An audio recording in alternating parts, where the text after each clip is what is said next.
नमस्कार। मैं राकेश, आपके अपने फॉर्चून कैपिटल चैनल से। आज मैं आपको होम लोन के कुछ फैक्ट्स बता रहा हूं जो आपके लिए बहुत ही जरूरी है जानना। हो सकता है ये फैक्ट्स आपको हेल्प करे फ्यूचर में जब आप होम लोन लेने के लिए सोच रहे हो।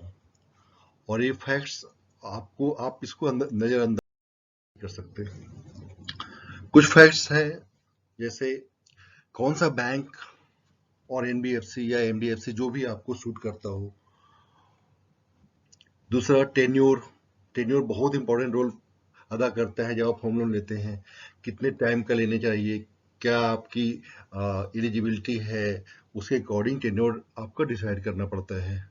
तीसरा पॉइंट आपका है रेट ऑफ इंटरेस्ट, जो बहुत ही मेजर कंसर्न है, जो सबको सबको ही अफेक्ट करता है।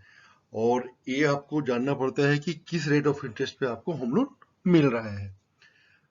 उसके बाद आपका एक आता है प्रोसेसिंग फी एंड चार्जेज। बहुत सारे बैंक्स प्रोसेसिंग फीस और चार्जेज लगाते हैं, वो आपको देखना पड़ेगा। कुछ बैंक प्री पेमेंट पेनाल्टी लेते हैं, मीन्स अगर आपने होम लोन ले लिया है तो प्री पेमेंट्स में भी चार्जेज लगाते हैं। और लास्ट है आपका फोर क्लोजर चार्जेस। जब आप फाइनल पेमेंट्स करते हैं तो ये आपको बैंक चार्ज। सबसे पहला पॉइंट हम लोग डिस्कस करते हैं बैंक और एनबीएफसी। कौन सा बैंक और एनबी आपको सूट करता है, ये आपको डिसाइड करना है। बैंक में पीएसयू बैंक्स हैं जो सारे होम लोन देते हैं, जैसे स्टेट बैंक ऑफ इंडिया है, बड़ौदा है, पंजाब नेशनल बैंक है। काफी सारे बैंक्स हैं जो आपको लोन देते हैं। अब उनमें से आपको चेक करना पड़ेगा कि किसका टर्म्स एंड कंडीशंस जो है आपको सूट करता है। दूसरा, प्राइवेट बैंक जैसे एक्सिस है, आईसीआईसीआई बैंक है आपका, और कोटक महिंद्रा है। तो ये बैंक्स आपको भी होम लोन देते हैं। इसमें आपको चेक करना पड़ेगा इनके टर्म्स एंड कंडीशंस। एंड कुछ एनबीएफसी हैं, जैसे आपका एचडीएफसी लिमिटेड है, एलआईसी हाउसिंग है, पीएनबी एचएफएल है, इंडिया बुल्स है। सो आप अपनी प्रोफाइल के अकॉर्डिंग आप डिसाइड करेंगे कि आपको पीएसयू में जाना है, प्राइवेट बैंक जाना है, या आपको एनबीएफसी चूज करना है। और नेक्स्ट पॉइंट अपना टेन्योर। टेन्योर आपका क्या होना चाहिए। टेन्योर आपका लोन में इंपॉर्टेंट रोल अदा करता है। मीन्स अगर आप टेन्योर कम लेते हैं तो आपको बेनिफिट होता है, बट अगर टेन्योर आप ज्यादा लेते हैं तो आपको डेफिनेटली वो महंगा पड़ता है, क्योंकि आप इंटरेस्ट उस समय तक पे करेंगे। जो बैंक्स ऑफर करते हैं मिनिमम वो 18 ईयर्स से 70 ईयर्स तक के लिए लोन देते हैं, और जो मैक्सिमम टेन्योर जो बैंक दे दो 30 साल 30 ईयर्स के लिए आपको लोन देते हैं बैंक। और टेन्योर मेरा ये मानना है कि अगर टेन्योर आप डिसाइड कर रहे हो तो उस समय अपना इनकम का जरूर देखिए कि क्या आपकी इनकम है और आप कितनी ईएमआई दे सकते हो, उसके अकॉर्डिंग ही टेन्योर डिसाइड कीजिए।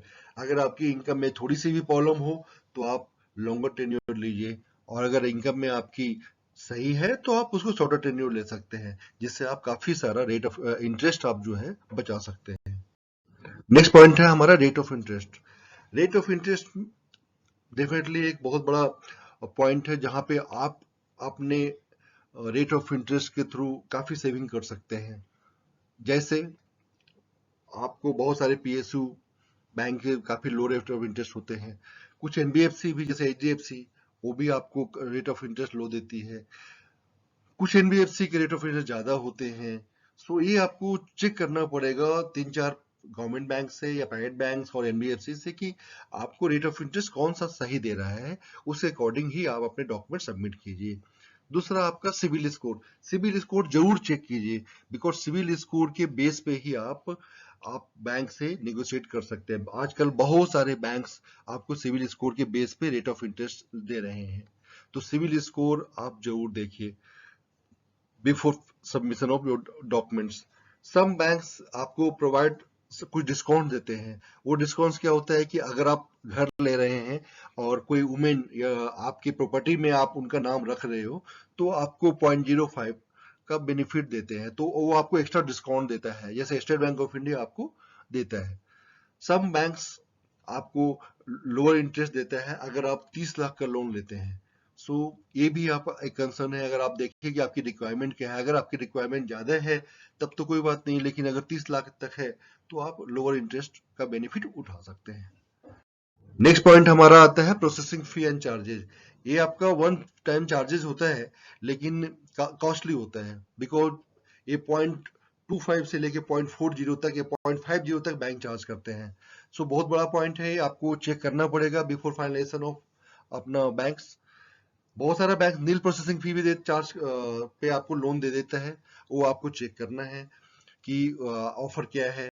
सम बैंक्स आपको प्रोसेसिंग फी तो नहीं लेता, लेकिन लीगल एंड वैल्यूएशन चार्ज करेगा, क्योंकि वो आपकी प्रॉपर्टी का लीगल एंड वैल्यूएशन करवाते हैं, तो आपको एक सर्टेन अमाउंट आपको पे करना पड़ेगा।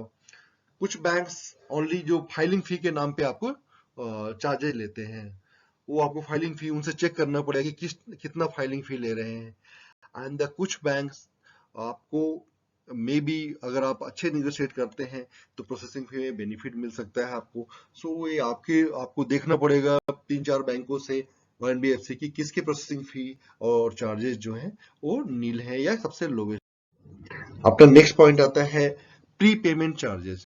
प्री पेमेंट चार्जेस क्या होता है? प्री पेमेंट चार्जेस जैसे आपने लोन ले लिया और आप चाहते हो कि 50,000 या 1 लाख या 2 लाख पे करना है मुझे, तो उस समय बहुत सारे बैंक या एनबीएफसी जो है वो बोलते हैं मैं तो आपको 1% 2% पेनाल्टी लूंगा।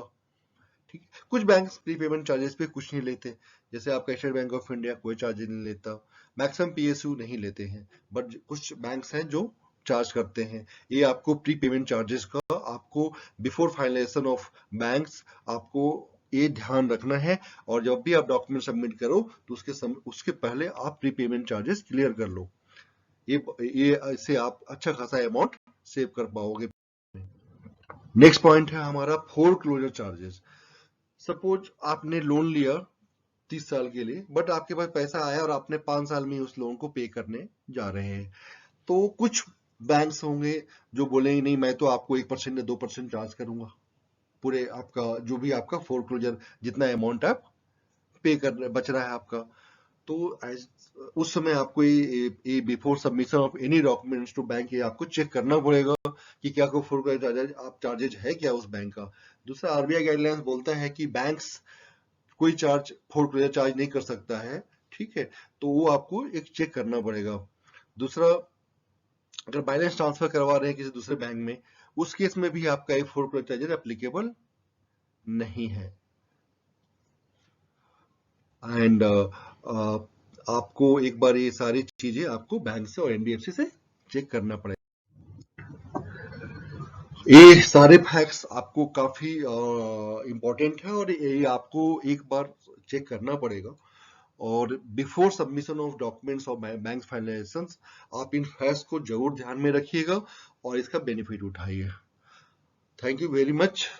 एंड ये हमारा चैनल्स है फॉर्चून कैपिटल, इसको सब्सक्राइब कीजिए और बेल बटन पे आप जरूर क्लिक कीजिए सो दैट कि कोई भी नया नोटिफिकेशंस आपको सबसे पहले मिल जाए। Thank you.